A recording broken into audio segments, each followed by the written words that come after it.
Story time, on a parlé, on a ri. C'était chic, c'était bien. Nous tous, on a aimé. On est venu, on a appris Wolof, chic. Tout ça, c'est bien. Tout ça, c'est chic. C'est chic. Maintenant, une relation où on est dedans du matin et puis on rit seulement. Moi, je suis pas dedans. Je ne suis pas dedans. Est-ce que vous voyez un peu?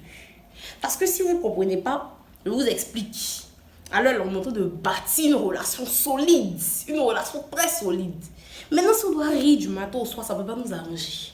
Si vous aimez rire du matin au soir, c'est bien beau. Mais après, on n'a qu'à se donner les conseils qui vont nous faire avancer. Vous voyez un peu, non? Donc voilà. Jingle. I am unstoppable, invincible, victorious against the world. Alors, je vous salue, mes chéris coco. Mes chéris coco. J'espère que vous allez bien. J'espère que vous vous portez bien. Si je vous dis qu'il est 2h, bon, encore aujourd'hui, encore ma langue est verte. Ça comprenez que quand je filme, j'aime avoir un petit truc à boire parce que ça me permet de, tu vois, non, de m'enjailler un peu. Parce que après, tu parles toi seul devant la caméra, bon, c'est pas toujours évident. Il est 2h du matin. Ça déjà, on est d'accord que quelqu'un qui est assis devant vous à 2h du matin alors que demain il doit aller à l'église, ça mérite un petit like quand même. Moi, je ne comprends pas les gens. Quand on vous dit de liker là, vous faites on dirait qu'on vous a demandé 10 000, on vous a demandé l'argent. C'est quoi? Petit like, tu vas appuyer. Non, t'as dit ça t'enlever combien? Ça va rien t'enlever, papa. Appuie mon like, c'est tout. C'est tout. Ah, c'est pas possible. Bref, aujourd'hui, le chocolat revient. Aujourd'hui, je vais vous lire un peu une petite partie de mon journal. C'est un journal que je tiens depuis 2018. Là, il est fini parce que j'ai trop écrit dedans. Regardez, c'est comme ça qu'il est. Vous voyez, non, il est bien gros. Donc, je le tiens depuis 2018. J'ai écrit pas mal de trucs dedans. Je peux jamais jeter parce que il m'a accompagné. Tu vois, non, il a vécu. Il a compris ma vie, il comprend ma vie. Donc j'ai envie de vous lire une petite partie et puis on va causer par rapport à ça, d'accord? 2017-2018, c'était mon année de terminale. Donc là, ce que je vais vous lire, c'est une partie de mon bilan de 2018. La partie que je vais vous lire, c'est pas tout, bien évidemment. Voilà. Au cours de 2018, je me suis sentie faible, incapable d'atteindre les sommets. C'est ce que j'ai écrit. Vous lisez que c'est fait depuis 2 ans avant, donc pas depuis. Donc, je me suis sentie faible, incapable d'atteindre les sommets par mois. J'ai eu l'impression que le succès, le sommet, était très rattaché à une certaine élite, à un certain groupe de personnes auxquelles je n'appartenais pas. Je me suis mis ça dans la tête parce que je ne voulais plus avoir à souffrir d'un échec. Je me disais que j'étais peut-être déterminée, que j'étais peut-être pas déterminée à atteindre ce pourquoi je me battais. Parce que je me battais pour l'excellence, mais au final, tout ce que j'obtenais, c'était juste pas mal ou bien. Donc j'avais l'impression de mériter plus. Ou du moins, je pensais m'être suffisamment battue pour mériter un résultat excellent. Et c'est dans cela que je pense avoir évolué. Parce qu'aujourd'hui, donc à la date à laquelle j'écrivais ça, parce qu'aujourd'hui, je ne pense plus de cette façon. Et je ne veux plus jamais penser ainsi parce que j'ai appris et compris que ce que je pense a le pouvoir de me conduire très loin dans le succès ou très loin dans l'échec. Voilà. Je ne sais pas si vous avez besoin que je vous relise, mais si vous avez besoin d'une relecture, faites 10 secondes ou 20 secondes en arrière. Vous allez écouter. Donc, en gros, ça là, c'est ce que j'ai écrit en décembre 2018. Je rappelle que 2018, en gros, c'était un peu mon année de terminale, tu vois là. L'année de terminale, c'est une année qui a été particulièrement difficile pour moi, tu vois. Parce qu'en mode, mes notes avaient commencé à dégringoler. C'était catastrophique. J'avais les profs qui commençaient à me dire mais oui, mais qu'est-ce que tu fais? C'est pas en terminale que tu vas commencer à faire ça. C'est l'année du bac, c'est non. Donc il y avait la pression de toutes parts. Il y avait même comment on va les appeler? Des responsables de l'école en fait. C'est pas des profs, mais c'est un peu des chefs, tu vois. Dans l'école, je sais pas comment les appeler.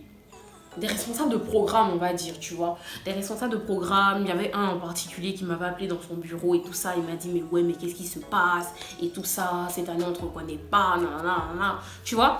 Donc, mes notes avaient dégringolé. Premier trimestre, je pense que j'avais eu un truc de 12, alors que j'avais pas l'habitude d'avoir ça.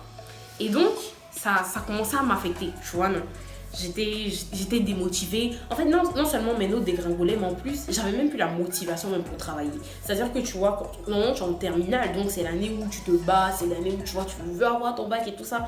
Mais genre, j'avais plus ce truc, tu vois, devant mes cahiers de bosser, d'être motivée et tout ça et tout ça. Donc, je faisais juste le strict minimum, tu vois. Et j'en souffrais. Parce que c'est pas comme si je faisais exprès. C'est-à-dire que j'essayais de bosser, tu vois, mais j'y arrivais pas en fait. C'est pas comme s'il y avait garçon, il y avait pas garçon, tout ça. Mais genre, j'y arrivais pas, tu vois. Deuxième trimestre, j'ai eu un petit regain de motivation, il y a eu un petit truc. Et j'ai commencé à bosser. Et là, j'ai commencé vraiment à bosser. Les gens bossaient comme une dingue, tu vois. Je bossais, je me rappelle, je me réveillais les nuits. Ça va qu'au Bénin, on va à l'école jusqu'à 19h. Donc tu vas à l'école de 7h à 19h, tu reviens, tu dois bosser, on te chicote à l'école terminale. Ils connaissent pas à faire des terminales, lui n'est pas terminale, mais on te botte à l'école. Et c'était n'importe quoi, tu vois. Et j'étais en série littéraire, donc c'était philo et tout ça. Je me rappelle, j'avais des gros livres de philo là, comme ça, je faisais les résumés. Bref, je bossais comme une dingue. Je me suis fixé des objectifs. Vu que j'ai eu mon regain de motivation, je me suis dit, allez, c'est bon, il faut que j'ai telle moyenne, il faut que j'ai telle mention pour le bac. Attendez, je vous dis l'un des objectifs que je m'étais fixé.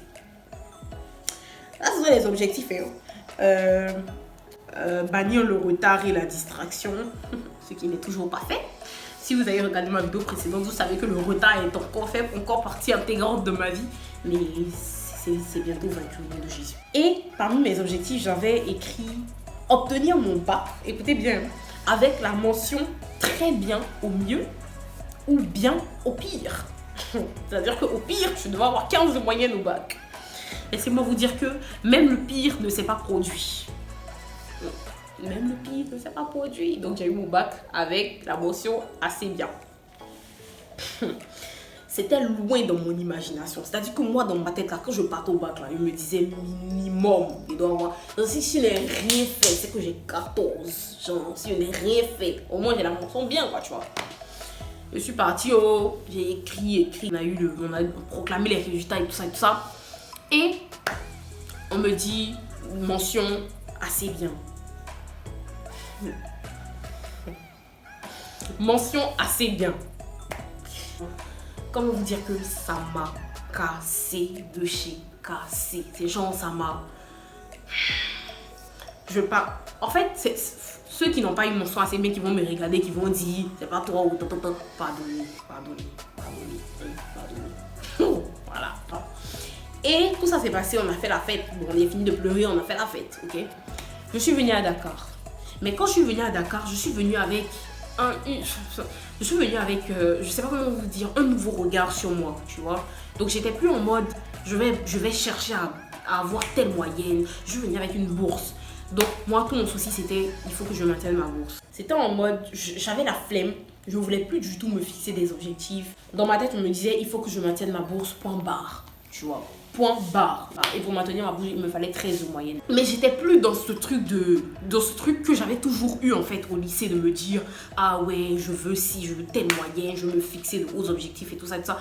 J'étais plus dans ça. J'avais la flemme parce que je me disais, ça sert à quoi de te fixer des objectifs? Tu vas viser le sommet et puis au final, bon, tu vas avoir un truc pas mal, tu vois. Donc j'étais plus en mode objectif, tac, tac, tac, excellence, tac, tac, tac, tu vois. J'étais en mode, fais le minimum, tu fais ce que tu as à faire, le reste, basta. Tu vois, non, tu fais ce que tu as fait de toute façon dans la vie, là. Il y a des gens, ils sont médiocres, il y a des gens, ils sont assez bien, il y a des gens, ils sont bien, et il y a des gens qui sont excellents. Donc si toi, Dieu t'a créé pour être assez bien, sois assez bien. Pourquoi tu forces le destin? Et tu vois, non. Et c'est pour ça que dans mon bilan, j'ai dit qu'à un moment donné, je me suis mis ça dans la tête parce que je ne voulais plus avoir à souffrir d'un échec en fait. Parce que même au lycée, en fait, C'est vrai que genre j'avais de bonnes moyennes, mais c'était jamais ce que je voulais vraiment avoir, tu vois. Bon, pas jamais, mais généralement pas ce que je voulais vraiment avoir. Bref, de façon générale, ça a affecté un petit peu mon regard sur moi-même, tu vois. J'ai commencé à me dire, bon, peut-être qu'au final, j'ai une idée de moi, d'une Méliane excellente, d'une Méliane qui est qui est high, mais au final, peut-être que je suis pas censée être high, peut-être que je suis censée être juste pas mal, ou bien, mais pas excellente, tu vois ce que je veux dire. L'objectif de cette vidéo, c'est qu'on comprenne, ou qu'on se souvienne tout simplement, que l'estime qu'on a de soi dépend énormément du regard qu'on entretient sur nous-mêmes, tu vois, de la réputation qu'on se fait de nous-mêmes. Et le problème, c'est que cette image qu'on a de soi, cette image qu'on se crée dans notre esprit, elle détermine énormément notre attitude, tu vois. Elle détermine énormément les efforts qu'on est prêt à fournir pour nous-mêmes. Elle détermine énormément les efforts qu'on est prêt, jusqu'où on est prêt à aller, tu vois. Parce que on sait ce qu'on vise, tu vois ce que je veux dire. Et le problème, c'est que quand tu as une image qui est juste pas mal de toi ou qui est limitée, voilà en fait, c'est ça. Quand tu as une image limitée de toi-même, tu peux énormément vivre en dessous, je sais pas, en dessous de tes capacités, tu vois, et de ton plein potentiel. Alors que moi, je pense sincèrement que Dieu, il nous a créé vraiment avec un potentiel qui est énorme et qui est illimité. Et ça ne part que de l'image qu'on se fait de nous-mêmes. Ça part de l'image qu'on se crée de nous-mêmes, l'identité qu'on se crée face à nous-mêmes. C'est-à-dire la personne qu'on décide d'être dans notre esprit, la personne qu'on décide de créer face à nous-mêmes, l'estime qu'on décide de se donner.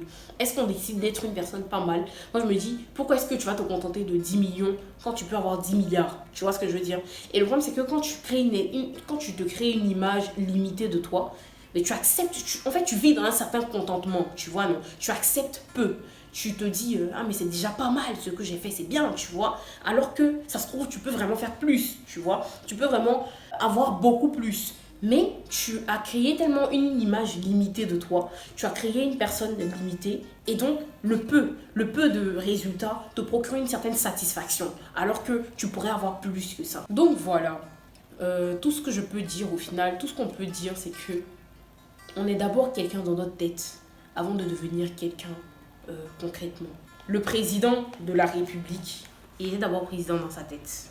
Il s'est vu président, il s'est dit je vais être président et il a fourni les efforts qu'il faut pour devenir président. Tu vois. N'ayons pas de vision limitée de nous.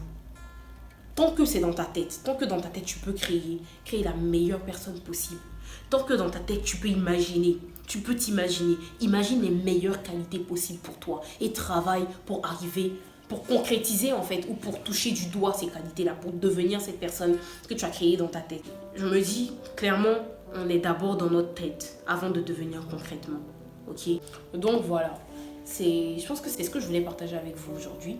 Et ouais, c'est ça. Ne nous limitons pas, ne nous conditionnons pas à accepter le peu. Cherchons toujours plus. Créons la meilleure version possible de nous, dans notre esprit. Et travaillons vers cette personne-là. Tu as créé une belle personne dans ta tête si tu t'es imaginé le meilleur pour toi-même. Si tu t'es imaginé avec les meilleures qualités possibles, tu vas marcher continuellement vers cette personne-là, faire les efforts qu'il faut pour devenir cette personne. J'espère que vous avez compris ce que je voulais vous partager. J'espère que je ne me suis pas trop perdue dans mes idées. Parce que, oui, c'est pas évident. Hein. Donc, j'espère que cette vidéo vous a plu. Les gens qui ont des problèmes pour liker, leur doigt trempe qu'on dit d'appuyer sur le pouce bleu là. J'espère que vous avez appuyé sur le pouce aujourd'hui et que vous vous êtes abonné et que vous avez activé la cloche de notification. Et voilà, moi je vous dis à la semaine prochaine pour une nouvelle vidéo. Prenez bien soin de vous, que le Seigneur vous garde et prenez soin de vos proches. Bisous.